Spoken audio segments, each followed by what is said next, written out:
Optimización, parte 2. Comenzamos con el concepto de extremos relativos para una función de dominio en R a la D. Si una función tiene dominio A, incluido en R a la D, y P es un punto interior al dominio, decimos que F presenta en P un mínimo relativo o mínimo local si existe una bola centrada en P donde f de x es mayor o igual que f de P.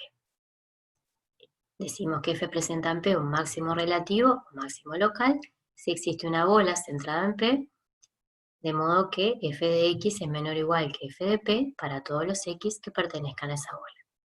En cualquiera de los casos anteriores, o sea, si la función tiene un mínimo o un máximo relativo, decimos que f presenta en P un extremo relativo. Por ejemplo, si f de x y es x2 más y2, veamos que f presenta en 0, 0 un mínimo relativo. Observemos que x2 más y2 es mayor o igual a 0, que es lo que vale la función en 0, 0 para cualquier x y R2. Esto es, cualquiera sea delta mayor que 0, se cumple que f de xy es mayor o igual que f de 0, 0 para todo xy en la bola de centro 0 y radio delta. Es decir, f presenta en 0, 0 un mínimo relativo. En esta oportunidad, como conocemos el gráfico de la función f, es muy fácil visualizar el resultado. ¿Por qué 0, 0 es un punto en el cual f puede presentar un extremo relativo? ¿Hay más extremos relativos de f?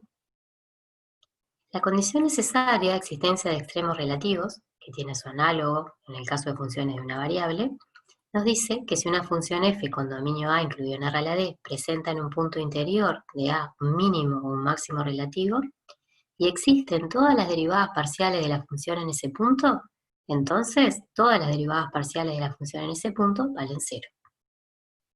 Al igual que en el caso de una variable, el recíproco de este resultado no es cierto, es decir, el hecho de que un punto anule a todas las derivadas parciales simultáneamente no implica que en ese punto la función tenga un extremo relativo. Veamos que entonces que x2 más y2 tiene solamente un extremo relativo. A partir del teorema anterior, de la condición necesaria de existencia de extremos relativos, vemos que los candidatos a extremos relativos están entre aquellos puntos en los cuales las derivadas parciales valen 0 en forma simultánea. Por lo que calculamos las derivadas parciales y las igualamos a 0. De aquí se desprende que la única solución es el punto 0, 0, y por ende 0, 0 es el único candidato de extremo relativo que ya clasificamos como un punto donde la función tiene un mínimo relativo. Si ahora f de xy es x2 menos y2, veamos que las derivadas de f valen 0 en 0, 0, pero f no tiene en 0, 0 un extremo relativo, es decir, 0, 0 es un candidato a extremo relativo donde la función finalmente no presenta un extremo relativo. Calculamos las derivadas parciales de la función f, las igualamos a 0 y formamos un sistema con estas derivadas igualadas a 0, que tiene como única solución 0, 0. Esto es, 0, 0 es el único punto que anula las dos derivadas parciales simultáneamente, o sea, el único punto donde f podría presentar un extremo relativo.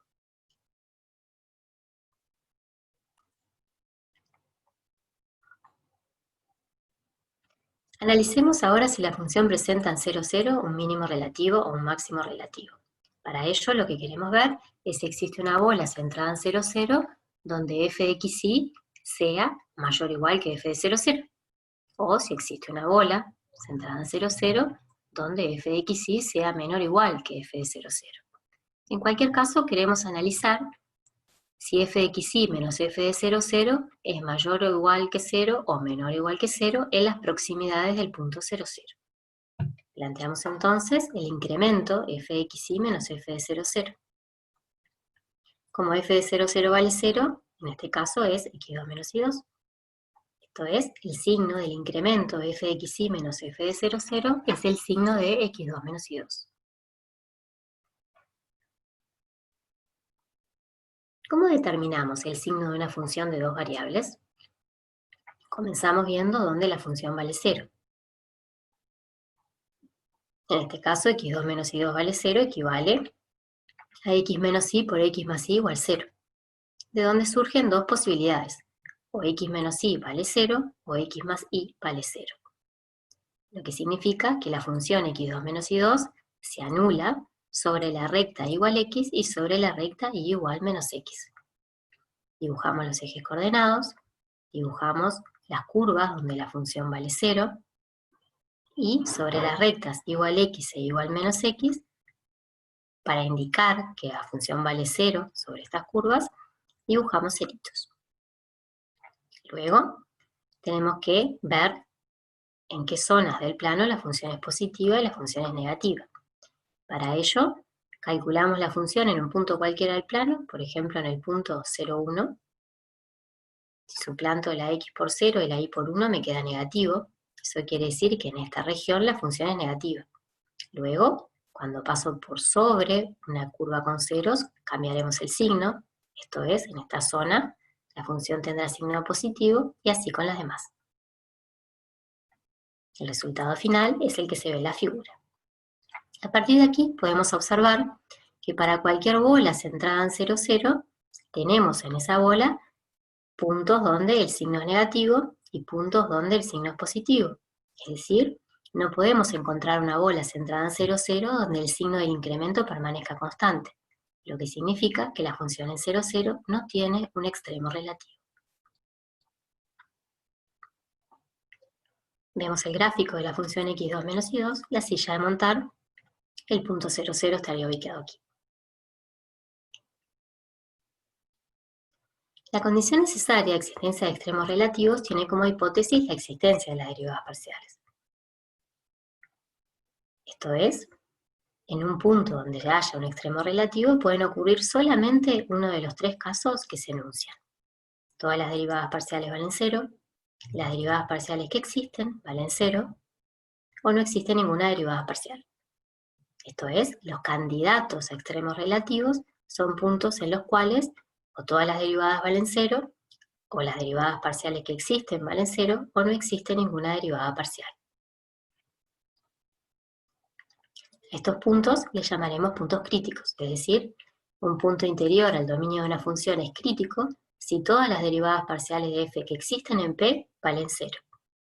En el caso particular de que existan todas las derivadas parciales en un punto y valgan todas 0, diremos que ese punto es estacionario.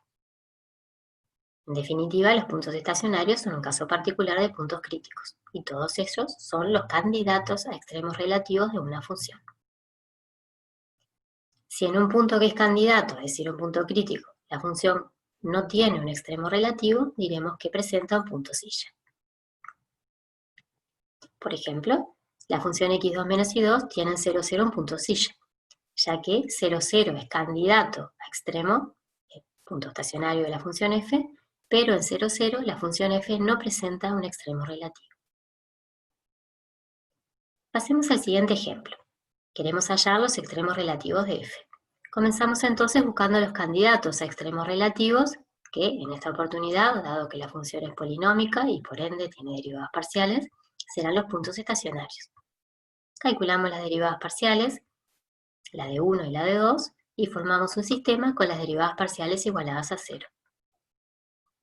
En esta oportunidad, el sistema es más complicado para resolver que los casos anteriores, pero debido a que de la segunda ecuación se deduce que o bien la y vale 0 o bien la x vale 0, se puede transformar este sistema en dos sistemas más pequeños y más fáciles de resolver. Un primer sistema que tiene la derivada respecto de x igualada a 0 y la opción igual 0 que surge de la segunda ecuación, y otro sistema que tiene la derivada de f respecto de x igual a 0 y la opción x igual 0 que surge de la segunda ecuación. En el primer sistema suplanto la y por 0 y ahí obtenemos que la x vale 0 o que la x vale más menos 1 sobre raíz de 2. Esto es, las soluciones de este primer sistema de ecuaciones son 0, 0, 1 sobre raíz de 2, 0 y menos 1 sobre raíz de 2, 0. En el segundo sistema suplanto la x por 0 y al suplantar la x por 0 también se anula la primera ecuación. Esto quiere decir que la solución del segundo sistema es x igual 0. O dicho de otra forma, los puntos de la forma 0b para todo b perteneciente a los reales. Esto es, los candidatos a extremos relativos de la función f son los puntos de la forma 0b para todo b en R, y los puntos 1 sobre raíz de 2, 0 y menos 1 sobre raíz de 2, 0. Sabemos que 0, 0 es uno de estos puntos. Luego tenemos que clasificarlos, para lo cual estudiamos el signo de f de xy menos f de AB en las proximidades de AB para cada AB punto estacionario de f. Recordemos que si existe una bola donde ese signo sea positivo, tendremos un mínimo relativo. Si existe una bola donde el signo sea negativo, el signo del incremento sea negativo, tendremos un máximo relativo. Y si para cualquier bola se cumple que hay puntos para los cuales el signo del incremento es positivo y puntos para los cuales es negativo, diremos que el punto es silla. Comenzamos clasificando los puntos de la forma 0b. Como f de 0b vale 0, f de xy menos f de 0b es f de xy, es decir, 1 menos x2 menos y2 por x2. Para estudiar el signo del incremento, que en este caso es el signo de esta expresión, nos fijamos donde esa expresión vale 0. De donde resulta que vale 0 si 1 menos x2 menos y2 vale 0, que es lo mismo que poner x2 más y2 igual a 1, circunferencia del centro del origen y radio 1, o cuando la x vale 0. Dibujamos las curvas donde la función vale 0, colocamos ceritos sobre ellas para indicar justamente eso. Observemos en este caso que acá tenemos x al cuadrado, es decir, x por x. O sea que x igual 0 aparece 2 veces como raíz. Esto significa que es una raíz doble. Por lo que cuando pase de la derecha a la izquierda o de la izquierda a la derecha por sobre el eje vertical, no tendremos cambio de signo. Para determinar el signo que la función le asigna al plano, entonces, tomamos un punto cualquiera del plano donde la función no valga 0, calculamos cuánto vale la función en ese punto y a partir de ahí colocamos los signos de más y de menos, teniendo en cuenta que al pasar por sobre la circunferencia cambiaremos el signo y al pasar por sobre el eje vertical no lo cambiaremos. El resultado final es el que se ve en la figura. Luego, para clasificar los puntos de la forma 0b, vamos a tener diferentes situaciones. Si el punto está aquí, donde está el cursor, vemos que existe una bola centrada en este punto donde el signo del incremento permanece constante, es negativo. Si tomo un punto aquí, existe una bola centrada en ese punto donde el signo del incremento permanece constante, es positivo. Pero en este punto y en este otro se da la misma situación, es decir, para cualquier bola centrada en ese punto, tenemos puntos donde el signo es positivo y puntos donde es negativo. Entonces ahí no tendremos extremo relativo. En resumen, si la b está entre menos 1 y 1, tendremos mínimo relativo. Si b es mayor que 1 o b es menor que menos 1, tendremos máximo relativo. Y en el caso en que b vale 1 o b vale menos 1, tendremos silla. Pasamos entonces a clasificar los otros puntos, 1 sobre raíz de 2, 0 y menos 1 sobre raíz de 2, 0. Comenzamos igual que como clasificamos los puntos anteriores, es decir, calculamos la función en estos dos puntos. Como la función, la x siempre aparece elevada al cuadrado, obtenemos el mismo resultado para 1 sobre raíz de 2, 0 y para menos 1 sobre raíz de 2, 0. Entonces, f de xy menos f en cada uno de esos puntos es f de xy menos un cuarto. Tenemos que estudiar el signo de esta expresión, para lo cual primero tenemos que resolver esta expresión igualada a 0, lo cual no es sencillo, no es inmediato como en los casos anteriores, por lo que veremos otros procedimientos para clasificar este tipo de candidatos. El teorema de Hess, que tiene como hipótesis que una función de clase C2, esto es, derivadas de segundo orden continuas en una bola centrada en P, siendo P un punto interior de A, que es estacionario de F. Entonces, si todos los valores propios de la matriz hessiana de F en P son positivos, F tiene en P un mínimo relativo. Si todos los valores propios de la hessiana de F en P son negativos, entonces F tiene en P un máximo relativo. Y si existe un valor propio de la hessiana de F en P positivo y otro negativo, entonces F tiene en P un punto silla. Observemos que hay casos que no están tenidos en cuenta en el teorema de Hess. Es decir, el teorema de Hess no es aplicable a todos los casos. Para el caso particular de funciones con dominio en R a la 2, tenemos dos corolarios del teorema de Hess, pero vale la pena comentar que estos son solamente válidos para el caso de funciones con dominio en R2. Si estamos trabajando en R3 o en R4, tendremos que utilizar, en caso de poder aplicarse, el teorema de Hess, tal como lo estamos viendo en pantalla. Si la función tiene dominio en R2, una versión simplificada del teorema de Hess nos dice que si el determinante de la matriz hessiana de f en el punto P, en este caso el punto AB, es mayor que 0 y la traza de esa matriz es positiva, entonces f tiene en AB un mínimo relativo. Si el determinante es positivo y la traza es negativa, tenemos máximo relativo, y si el determinante es menor a 0, tenemos un punto silla. Mediante consideraciones respecto del signo del determinante y de la traza, se puede modificar el corolario anterior en el que sigue, también válido únicamente para funciones con dominio en R2. Si el determinante de la matriz hessiana de f en AB es positivo y la D11 de f en AB es positiva también, entonces f tiene en AB un mínimo relativo. Si el determinante es positivo y la D11 es negativa, tendremos un máximo relativo. Y si el determinante es negativo, la función tiene en AB un punto silla. Tanto en este corolario como en el anterior, el caso del determinante de la matriz hessiana de f en AB igual a 0 no es tenido en cuenta. Es decir, en el caso en que el determinante de la hessiana de f en AB da igual a 0, el criterio no decide. Volvemos al ejemplo.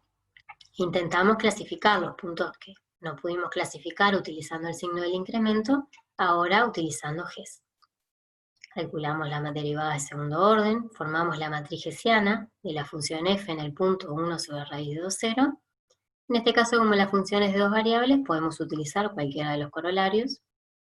El determinante de la matriz hessiana evaluada en el punto da 4, que es positivo, y la D11 de la función en el punto, este elemento, es negativo.